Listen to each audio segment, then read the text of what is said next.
border between the US and Mexico is changing rapidly. Troops from some of the Army's premier fighting units have been sent to secure the border, and this has led to an increase in tension along the border, as well as increased clashes between Border Patrol and different cartels. The president and his cabinet are talking about going after cartels more now than ever before. Meanwhile, ICE has launched a deportation wave that is sending thousands of illegal immigrants back to their countries of origin, and Guantanamo Bay is being used as a relay station to get them back to where they came from. This has led to a lot of tension between the United States and its neighbors, but it's also bringing quite a lot of attention to Mexican drug cartels. That has led to many, including some in key leadership positions, to consider how exactly the United States should combat the cartels themselves. With all that talk, I wanted to do some more digging into Mexico and the cartels to see just what a war between the United States and the cartels may look like. Everyone in their minds thinks that it would look something like in Sicario, but I think it would actually look much, much worse. Instead of Sicario, think of potentially Fallujah. But instead of this battle being fought halfway across the planet, this battle could be fought right on the nation's doorstep, and potentially inside the US itself. We're going to analyze Mexico using the PMES-EPT framework. We're going to front load the physical dimension because I think that really shapes and contextualizes the rest of the dimensions. We'll also be splintering time across some of the other domains just because I think it makes more sense to do so for the purposes of this video. This will make more sense once we get into it. My goal, of course, for this video is for all of us to become way more informed about Mexico and the cartels themselves than we were before, and so we can have a very informed and intelligent opinion about what the US should do about this. This will be a long video with a ton of information, so definitely be getting comfortable right now. And before we get too deep into this is a companion video that goes with my video about Greenland and another video about the Panama Canal. So if you haven't checked those videos out, you might be interested in those once you're done with this video. Don't worry, they're not as long as this video is going to be, so that's a good thing. But that being said, definitely check them out once you're done with this one. With all that, let's get into the physical dimension, and that of course is going to be discussing the terrain of Mexico. It's a pretty geographically diverse country. The Sierra Madre Mountains, as well as the Mexican Plateau, are of course key to understanding Mexican terrain. These are dominating geographic features that run down the majority of the country. The Sierra Madre Occidental runs north and south in the north of Mexico, while the Sierra Madre Oriental runs parallel to the Occidental on the east side of the country and on the opposite end of the Mexican Plateau. On the south of the plateau, running east and west, you have the Sierra Madre do Sur. Mexico City actually sits just north of the do Sur mountain range on the southern end of the Mexican Plateau. And because of this, Mexico City actually sits much higher than Denver by about 2,000 feet. The Mexican Plateau is otherwise fairly temperate and favorable for things like urban settlement and agriculture. On the west side of the country, you have Baja California, which has its own mountain range that runs down the length of the peninsula, otherwise pretty arid and isolated from the rest of the country. To the east, you have the Yucatan Peninsula. It's much lower elevation and it has a pretty tropical climate and dense jungles. Running along the Gulf of Aeromexico or America or Mexico or whatever you want to call it these days, you have the coastal plains, which are much closer to sea level and much more fertile for agriculture. However, they are much, much warmer. And of course, you have the Sonoran and the Chihuahuan deserts in the north of the country. These are fairly formidable geographic barriers. They're sparsely populated, but they are rich with mineral resources. And I can tell your American ears are immediately perking up right now with what I just said, that they're rich with mineral resources. It's a mix of energy and non-energy resources, mostly metallic. For example, it's got silver, gold, lead, copper, iron, and even uranium. All told, the geography of Mexico creates a challenging situation for the Mexican federal government. It contains mountains and distinct environments across the country that can make it difficult for ground traversal and create little pockets of isolated cultures and settlements that the Mexican central government may have an increased difficulty trying to reach or really just improve the quality of life with. Mainly because of that geographic isolation and the limited ability for the central federal government to be able to exert control over those settlements, that allows groups like cartels and gangs to fester and grow. Politically, as you're probably well aware by this point, that's probably the point of you watching this video, you can tell that Mexico is a bit of a mess. Generally speaking, the Mexican government is very similar to the United States government. It has three branches of government: the executive, legislative, and the judicial branch. The executive branch is, of course, headed by a president who serves actually a 6-year term and does not have the opportunity to be reelected. They serve only one term. The elections are every 6 years, and of course, the last one was in 2024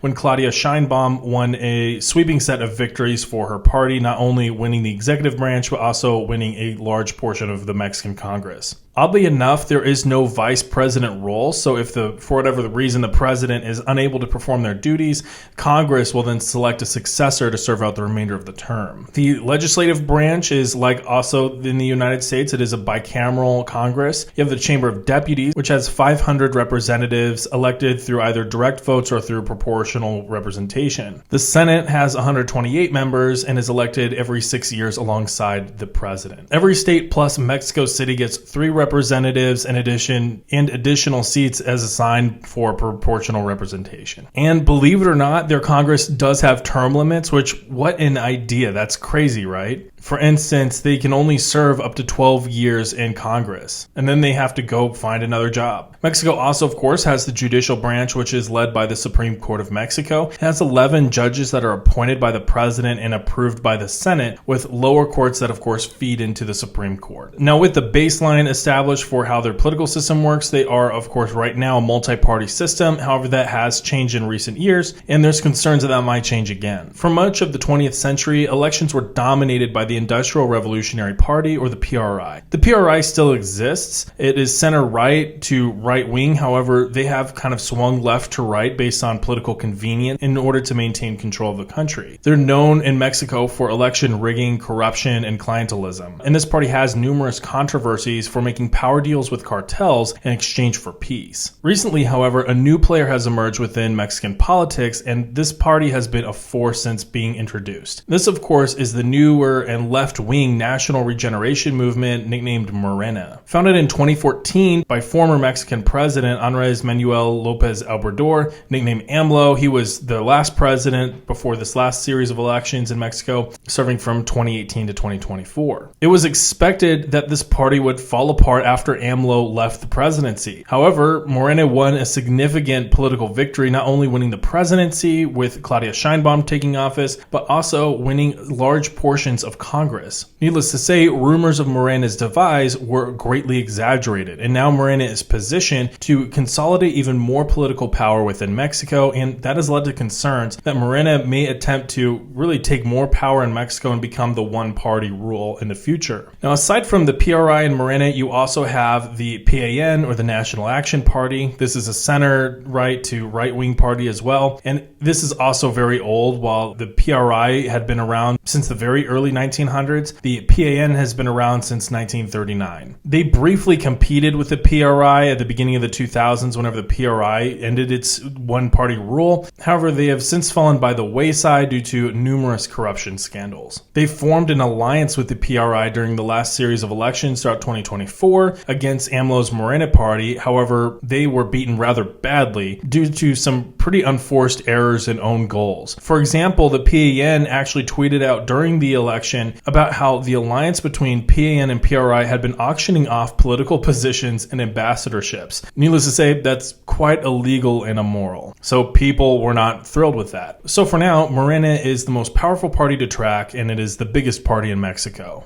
And that's not necessarily even because of its effectiveness, but rather because of Mexico's lack of options. In fact, after the election concluded this last year, Time published an article that it was actually a tragedy that Morena won, not because Morena is so catastrophic for Mexico, but because the PRI and PAN are so bad themselves that an alliance between them was nowhere near enough to stop Morena. And the tragedy itself being that Mexicans actually do not have a lot of political options. And the Time article outlined concern that Morena will continue AMLO's steps of consolidating political power within the executive branch and for the party, and that Morena could become the next version of the PRI dominating Mexican politics for the next century. Now, why is this all so important to us, especially whenever we're talking about cartels? Well, Mexico's economy did grow and the poverty rate was reduced slightly under AMLO's leadership in the past 6 years. However, it's not all been perfect. Social programs and infrastructure programs did in fact take off. They were a major priority for AMLO. However, it did lead to inflated spending, and that's led to one of the worst deficits in Mexican modern history. So Mexico does right now have the opportunity to attract U.S. businesses fleeing from China, and we'll talk about that in more depth here on the economic section. However, the violence has continued to spread under AMLO's term. In fact, since 2018, over 170,000 people have died from cartel-related violence. This is by far the biggest issue that Mexico faces, and people are becoming increasingly frustrated with the government's handling of the situation, and that really all falls back to AMLO and Morena. The combination of cartel violence and drug running, as well as Mexico's lackluster immigration handling, has of course drawn U.S. ire. And that's not a great place to be, especially whenever you have a new president in the White House who really tends to act a little brashly at times. Now that's the federal government of Mexico, but who exactly are the cartels in question here? And this is probably why you clicked onto this video, so it's time that they make their introduction. Well, capitalizing on favorable geography, government corruption and inefficiency, and depressed economic conditions, which of course we will discuss in a moment, you have 6 main cartels to track. You have the Sinaloan cartel based in Sinaloa. There's a lot of drama here, and we're going to get into that in just a moment with the Sinaloa cartel. You have the Jalisco New Generation cartel, or the CJNG, the Gulf cartel, the Los Zetas, the Tijuana cartel, and the Juarez cartel. And there's so much detail to go into on each cartel. Honestly, each cartel could warrant its own extensive and lengthy video to go into enough detail, but we're just going to give the highlights for each one for now. The Sinaloa cartel has long been considered to be the largest and most powerful within Mexico. They extend from Baja California through Sinaloa to Chihuahua, with influence extending all the way into the United States and even beyond. However, they have recently suffered an internal schism following the arrest and extradition to the United States of its leader, El Chapo Guzman, as well as another key leader of the Sinaloa cartel, El Mayo. Now, El Chapo's sons are running the show, at least they're trying to. And by trying, I mean they're failing, because the cartel is largely split into 2 main factions. You have El Chapo's sons faction called the Los Chapitos, and then you have El Mayo's faction called La Mayiza. And they are both fighting against each other for control of the overall empire. Of course, you have the CJNG, which has expanded rapidly since 2009. They are now cover Jalisco, Colima, Veracruz, and are also extending their influence into the United States. They're also trying to capitalize on some of the internal infighting and the civil war happening in the Sinaloa cartel by moving into their own territory. The Los Zetas is one of the more dominant forces within Mexico. However, they gained a lot of attention from rival factions and from the Mexican federal government themselves, and they've since regressed in a significant way. They're still active in northeastern Mexico, and they're also dealing with some degree of internal strife. The Gulf cartel is another group that's on the decline. However, they have strongholds in areas around Matamoros and Tamaulipas. Finally, of course, and also suffering from a significant recent downsizing,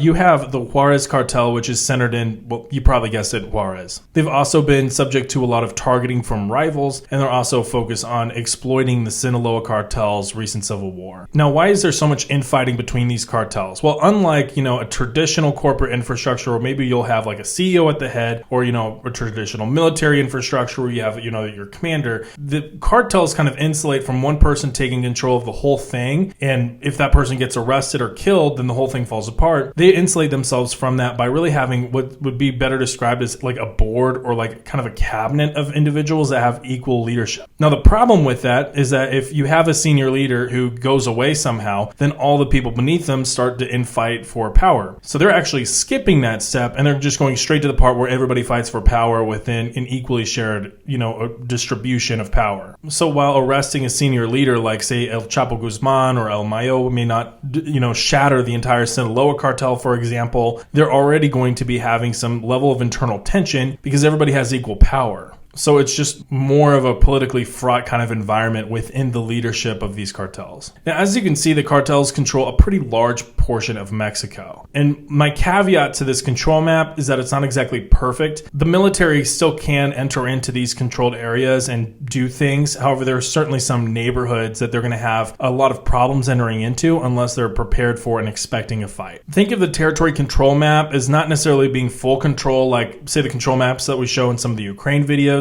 where, it's more of a conventional setting, and if you enter into a controlled territory, you can expect to be visited by whoever controls the territory. Instead, think of this as an area of enhanced influence and capability, and a place that you would not expect to see rivals of that particular occupier. In fact, if you wear the wrong colors while in that area, then you might expect a narco corridos in your honor. Now, there's still a lot of people that are living in these areas, and what do they think about the cartels? Well, this is where it gets kind of interesting. In the cities where obviously there's a lot of violence, you tend to have a lot of support for the federal government and less approval for what has been done in recent years to combat the cartels. However, in more rural areas under the control of the cartel, where the central government really has increased problems trying to produce, some of the different goods and services for the people, the cartel actually fills the void, and that leads to greater approval ratings for the cartels, at least in the interim. That's not to say that everybody living in a rural area controlled by a cartel is necessarily a fan of the cartel itself. That is just to say that the cartel's filling a void that the government is not filling a void, and, well, for what it's worth, that leads to some level of approval. So that ties back into the physical domain as how some of the harsh terrain can actually favor some of the cartels here. Outside of cartel-controlled areas, most Mexicans really favor stronger action against the cartels, and they feel like the government is not doing enough to properly solve the issue. Throughout AMLO's presidency, the government adopted kind of a motto called hugs, not bullets, and this was a softer policy favoring economic and social and infrastructure development, really designed to kind of pry the youth from joining cartels and seeing other more legitimate options, to gain economic wealth. However, this was not paired with a harsher security stance. In fact, AMLO was often criticized for not being serious about the cartels. After 13 police officers were killed in a gun battle with one cartel, AMLO said that he would tell on them basically to their fathers and grandfathers. He also stated that he wanted the Catholic Church to play a role in facilitating negotiations between the cartels, and he also ordered the Mexican army not to fight. And this allowed a lot of violence to spread around the country virtually unabated. It will be interesting to see whether President Scheinbaum reverses a lot of these policies or continues on in some manner. It appears that she is favoring, however, a harsher security policy with a stronger intelligence apparatus and really greater security measures. With the political situation being this complicated, it gets even more so whenever you start comparing the military capabilities of the Mexican military and the cartels. Militarily, the Mexican military is relatively large, albeit fairly ill-equipped, and they're really not as large as perhaps they should be. The big issue, of course, is the lack of a defense industrial base. Well, that's not a huge concern for a country that, generally speaking, doesn't have any major international threats on its border. It definitely is a problem in terms of cost efficiency, logistics, and if you happen to have a significant portion of your country being occupied by non-state actors. With 220,000 active duty personnel and another 110,000 National Guard personnel, Mexico does have a relatively lean military that, while is sizable and can move around the majority of the country, it definitely does not have the personnel necessarily to, say, take out all the cartels at one time. We'll get into the specifics about Mexico's population soon, but consider that Mexico has about 130 million people, and their military is about 220,000 strong. By comparison, Iraq has a similar issue with large chunks of its country either greatly influenced by or controlled by non-state actors. Its neighbors are generally okay, albeit with some exceptions. Of course, you've got Iran on one border and Syria on the other. However, Iraq would consider these to be managed issues. With a population of 45.5 million, Iraq's military has just under 200,000 active personnel. Not that Iraq is necessarily a country that Mexico would want to emulate, but if you take the ratio of total population to military personnel and then you were to apply that ratio to Mexico, then the Mexican military should be about 2 to 3 times larger than what it is right now. And unlike Iraq, Mexico does not have a permanent U.S. military presence that is able to help them combat bad actors. It's all on the Mexican government. It gets even worse. Mexico does not have tanks. And while it does not necessarily need tanks, consider geography and threats here, but that's just kind of an analogy for their equipment situation militarily. They really are primarily focused on light equipment, light armored vehicles, and artillery. And that's just about it. That's about what you would need if you wanted to fight insurgents on insurgents' terms. And generally speaking, that's not what you would want to do. The lack of a defense industrial base means that their assortment of armored vehicles and other equipment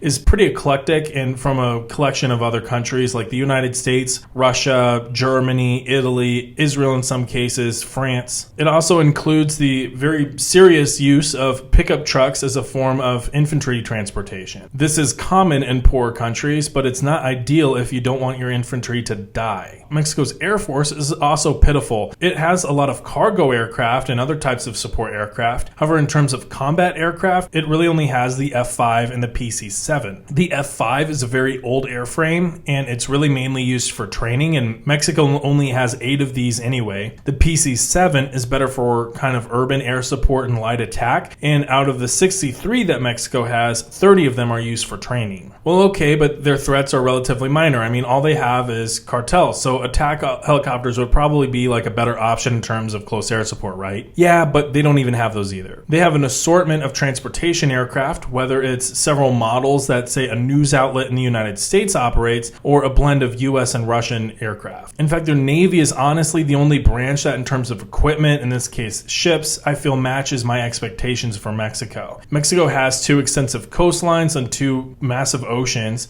and so of course they need ships. And they have ships of respectable classes and numbers. There's no real threat by the sea that they need to be concerned about. However, in terms of coastal patrolling and capability, I'd say that their Navy is actually fairly decent. That said, their threats are largely not at sea. It's on the land. And these ships are sort of useless for this purpose. Of course, they can be used for interdicting vessels that are transporting illegal cargo, but whenever Mexico's land border with the United States is the size that it is and is as porous as it is, this isn't necessarily the kind of threat that the Mexican Navy would have a high op tempo for, as a lot of the movement will be going up north to the border, again by land. Okay, so no offense to any of the Mexicans watching this, but what in the world is going on? The equipment list is sort of pathetic, and it deceives viewers that may not really know much about the Mexican military about the fact that the Mexican military actually kind of goes hard. They're light, agile, and they are absolutely capable of bringing the fight to the cartels. They have fought in several heavy battles where Mexican troops have demonstrated themselves to be among the best fighters on the continent. That said, they're often restrained politically from fighting, and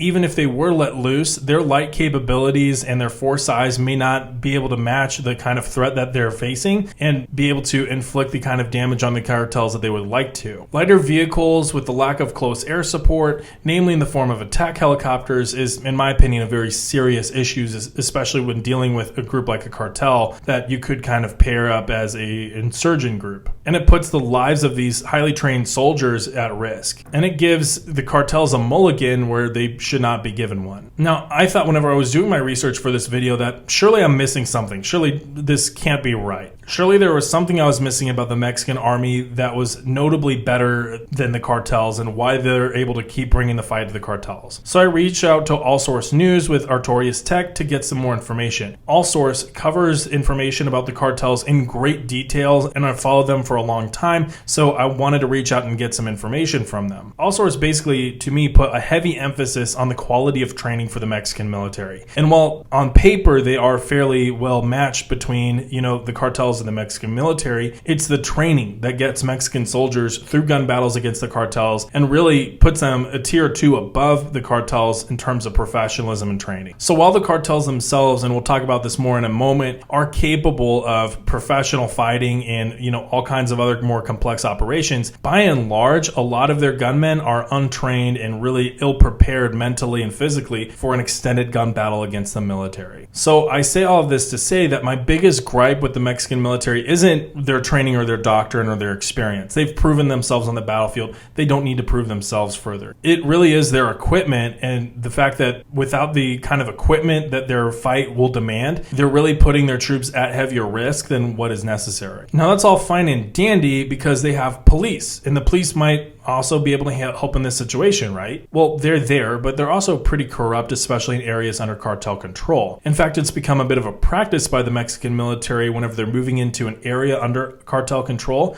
to immediately disarm the local police force to prevent green on blue attacks. That's where basically the police just start shooting at the military. That legit. But okay, before I lose my mind and before we all lose our minds, let's take a look at the cartels and their capabilities. Surely the Mexican military is light and the cartels don't have a significant threat profile, right? Well, that's unfortunately wrong. They are growing in size and sophistication, and they are legitimately matched, again on paper, with the Mexican army on the ground in terms of equipment. They are, however, becoming more and more sophisticated, and they're doing sophisticated things, like learning lessons from active conflicts like any active army should be doing. The only areas that they're behind the Mexican military is with training and professionalism, and that matters a lot. However, they're working on even that right now. In fact, there's evidence of cartel fighters coming back from fighting in the Ukrainian Foreign Legion and importing their lessons learned to the cartel and training their troops up on how to fight in a modern war. And one of the things that they've learned is the effectiveness of drones. And so some of these cartels have formed drone units. Larger groups like the Sinaloa cartel or the CJNG, the Las Zetas, and others do have military training, either from directly recruiting former soldiers to provide training or mercenaries from other countries, as well as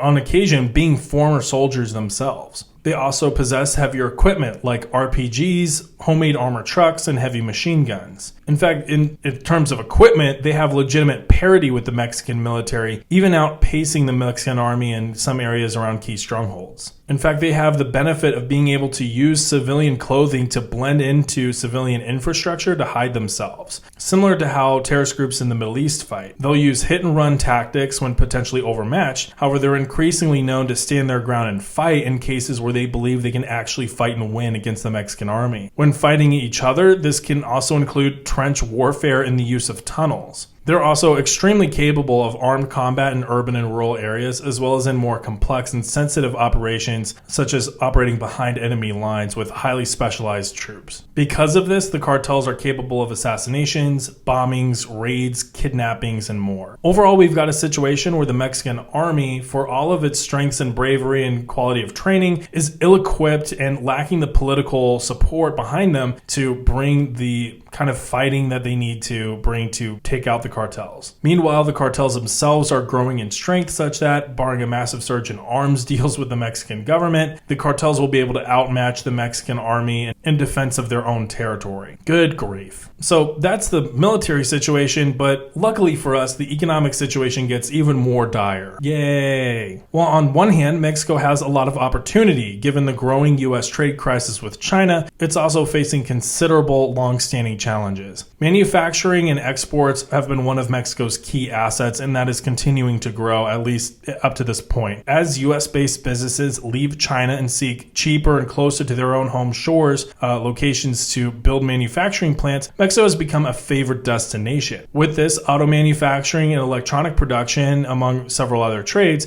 have been booming for Mexico, sending their goods to the United States. Mexico also has a robust service sector, including a solid tourism industry throughout several parts of the country. Speaking on tourism with Mexico, this is obviously an anecdote, but every year 30 NFL teams go to Cabo whenever the season ends, and the Chiefs go on to win the Super Bowl. Cabo, Mexico City, and Cancun are just three of Mexico's best and most popular tourist destinations. Mexico's agricultural sector is also an incredibly heavy hitter. Mexico's diverse geography allows it to grow multiple different types of products like avocados, berries, and tomatoes, and that they are able to export globally. However, unfortunately, it's not all sunshine and rainbows. From 1980 to 2022, the Mexican economy grew by just 2% on average year over year. That's not a lot. There's also a significant economic disparity between urban and rural areas. For example, in 2014, the poverty headcount ratio was roughly 3 times higher compared to urban areas. And that does not necessarily mean that the urban areas are living it up either. In 2014, which I know that this is dated, we'll get to some more recent statistics here in a second, but just an example,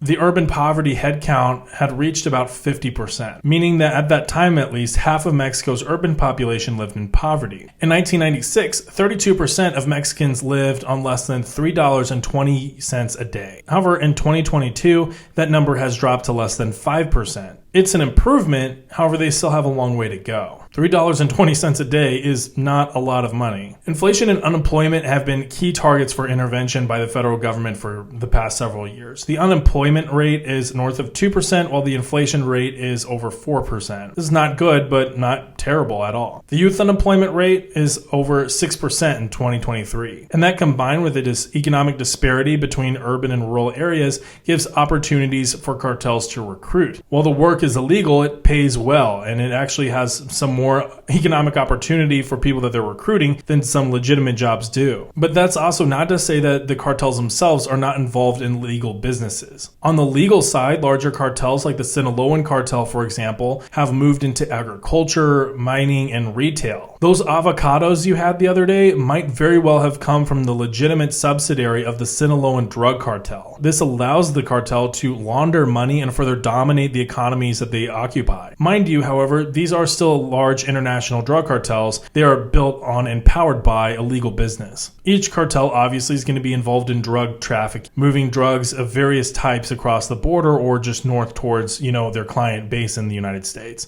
Back in the day, meaning around the 1980s, it used to primarily be marijuana. However, the profitability of more powerful and economic drugs like cocaine, for example, began to take off in Mexico, and that began to make its way into the United States. And that allowed these cartels to absolutely skyrocket in size and scope. Fentanyl, of course, is the new big bad. It is a synthetic drug that is much cheaper to produce, requires way less to get high, so it requires way less to transport, and it has much higher margins for the cartel. Whether the fentanyl is produced by the cartel itself, for example, the CJNG or the Sinaloan cartel are known to produce their own fentanyl, they do require specialized ingredients that come from China. And this has led to rampant speculation within the United States that the Chinese government is, in some form or fashion, sponsoring drug cartels by sending them the ingredients for fentanyl to target the United States. They are, however, not just in the drug business, especially the larger cartels, as larger players can play more games simultaneously. Access to the U.S. border opens a ton of business opportunities as well. So cartels that are on the border, like for example the Sinaloan drug cartel, they are able to facilitate the movement of illegal immigrants across the U.S. border. They are done by targeting either less patrolled or more remote parts of the border, or by basically setting two groups, one to deliberately get caught and draw the attention of the border patrol agents, while the other group hits a different part of the border that is no longer being monitored to surge across the border quickly. This also includes the bribery of border patrol officers.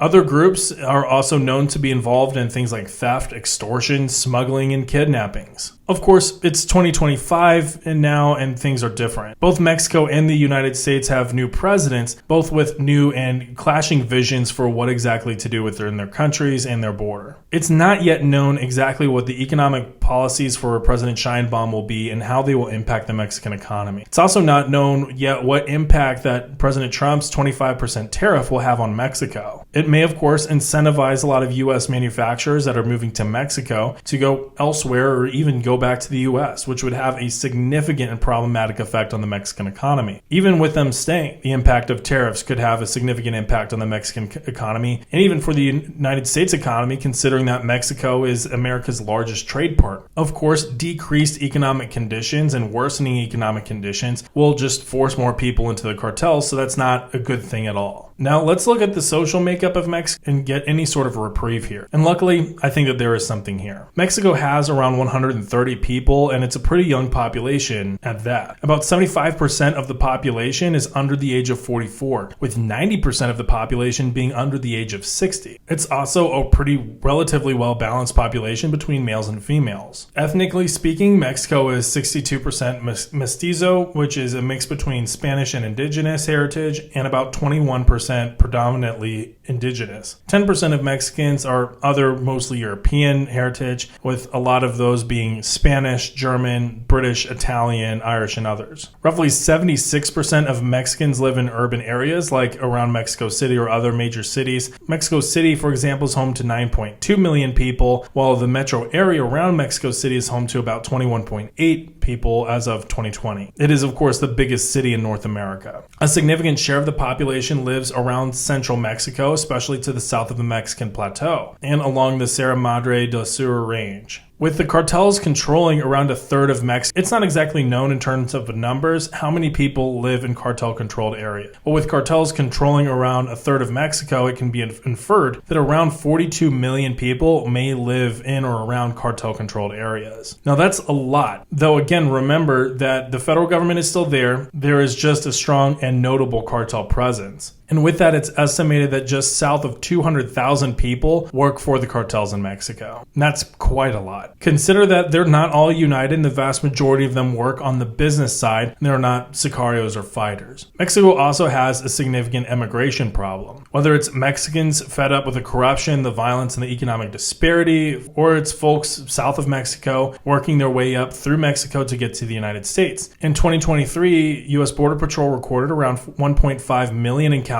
with non-Mexican migrants at the border. It's common for a lot of migrants to reach southern Mexico, group together and form form a caravan to reach the border and proceed on. This increases security not just for themselves, especially when moving through contested or cartel-controlled territory in northern Mexico. As far as the migrant populations themselves that are moving through Mexico, it could be a blend of South and Central American people kind of working their way up, but it's also known that people from abroad continue to move in as well. Folks from China, Russia, and Iran specifically have been caught by Border Patrol entering into the U.S. illegally. It also includes this guy who was arrested in Texas who was working for Russia's Wagner Group. So that's cheerful news. Overall, the Mexican population is relatively satisfied with their government, and AMLO had a good, though average, approval rating. That said, the jury is still out on President Scheinbaum, but she only just got elected. When it comes to U.S. and Mexican relations more generally, people have a positive view of the U.S. economy and the U.S. people. However, they have increasingly critical views on the U.S. government's policies towards Mexico. In fact, recent discussions about the United States going after cartels, including President Trump's designating the cartels as foreign terrorist organizations, have increased concerns within Mexico about Mexican sovereignty and concerns about a U.S. intervention. Now, this video is already getting pretty long, so let's combine infrastructure and information domains here. Mexico has 233 airports, with the Mexico City airport being the busiest in Latin America, handling over 45 million passengers each year. They also have several large seaports handling shipping and tourism, mainly on Mexico's Atlantic coast. Mexico's highway network is relatively lengthy and sophisticated, covering about 10,000 kilometers of distance, with its total paved roadway covering about 116,000 kilometers. Mexico also has an extensive rail network that's used mainly for logistics and cargo transportation that spans about 31,000 kilometers in length. In terms of sanitation, urban areas are more or less more accommodated, with rural areas getting a lot more limited access to clean drinking water and waste disposal. Again, this is one of those areas that cartels have actually chosen to step in, especially more remote settlements closer to their areas of control, and that has gained them a higher level of approval rating than what the federal government has been able to provide. In terms of internet connectivity, about 85% of urban residents and over 66% of rural residents use the internet. This leads to a divide between urban and rural citizens, especially in terms of information dissemination. Most older folks, and this is, I know, pretty standard across the board globally, but most older folks tend to get their information through traditional media like television and radio, while younger Mexicans, and also like in most places, tend to get their information from social media and news websites.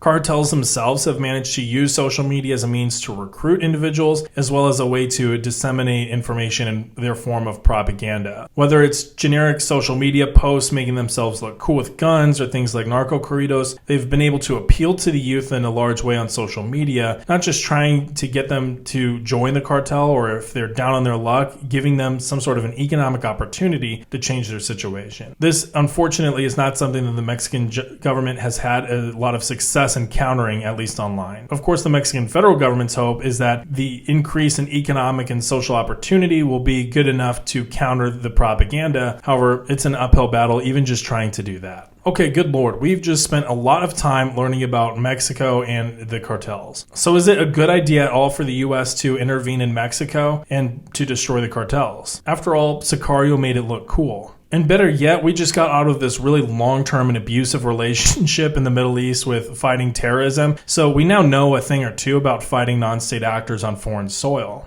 Well, I think that there are a few different courses of action that President Trump could take here. First is a unilateral invasion of Mexico, which I think is very low probability. It would be very controversial, pretty illegal, especially if it doesn't have the Mexican government's approval to do so, and it would lead to a lot of resentment within Mexico of the United States, and I just don't think that that would be a good idea. The second is a joint operation between the U.S. and Mexico that I also think is fairly low probability, but is at least higher than the first. The third is the use of special forces, either unilaterally but more likely with Mexico's permission and coordination to target the cartels, which again I think is higher probability. When I talked to All Source News, this was an assessment they shared as well. Fourth is sending military aid to Mexico for a larger Mexican operation, which I think is kind of medium probability. The U.S. can really match a lot of Mexican deficiencies, especially in terms of equipment, by providing a lot of aid. Of course, granting the Mexican military does start going after cartels. However, at that point, the Mexican military's biggest issue is going to be manpower, so it will require a bit of a recruitment drive. However, with the political will, which that is actually a legitimate question, they may be able to pull it off, at least over time. So either way, as long as the United States does something, we're good, right? Well, It's complicated. We've already discussed how the cartels themselves are militarily capable of, at least on paper, matching the Mexican army, not in terms of training, but in terms of equipment, which you can make up for a deficiency in training by doing hit-and-run tactics and utilizing the terrain to your advantage, which the cartels are somewhat capable of. The main issue is not the Mexican military's professionalism or will to fight or training, but the political will behind them to actually let them fight. I mean, consider the violence that would happen as a result of this fighting. And also consider that a lot of the Mexican soldiers themselves would not only be opening themselves up to danger, they would be opening their families up to targeting by the cartels as well. But the longer they wait, the longer the gap between the Mexican military and the drug cartels' military capabilities continues to grow. And that's referring to things like drone warfare and other lessons that the cartels are pulling from places like Ukraine. Both the United States and Mexico want the cartels gone, at least on the surface. The real question is how they do that, and how bad would it really get to get there. Judging from the violence that's existed from the cartels before in previous battles and the way that they tend to fight each other, I'd assess that this would get very nasty very fast, to use technical verbiage. The cartels are entrenched and have been where they've been for decades. They can use the support infrastructure that they've used to create and move drugs to move personnel and weapons. This often includes underground tunnels and heavily urbanized areas that they can avoid detection and move around quickly. And that is a nightmare for urban fighting. It would require a significant investment in terms of personnel, firepower, and time. And it may come at the high cost of civilians either living in the area, dying in the crossfire, or being displaced with their homes being destroyed in the fighting. As an example, think about the Battle of Fallujah in Iraq. Insurgents were dug in and ready to fight, though they were outnumbered and outgunned by a fairly large margin. They also had less training and less experience than the coalition troops coming in. Still, even then, it took over 13,000 coalition troops nearly 2 months to take the city from around 4,000 insurgent fighters. Over 100 coalition troops were killed with over 600 wounded, and the city suffered pretty substantial damage, and that's just one city. Those numbers may not sound that bad, especially for those of you that have been watching some of the videos on Ukraine. Those numbers are absolutely astronomical by comparison. But consider that these would almost certainly be predominantly either US or Mexican troops operating across the border, depending on which course of action,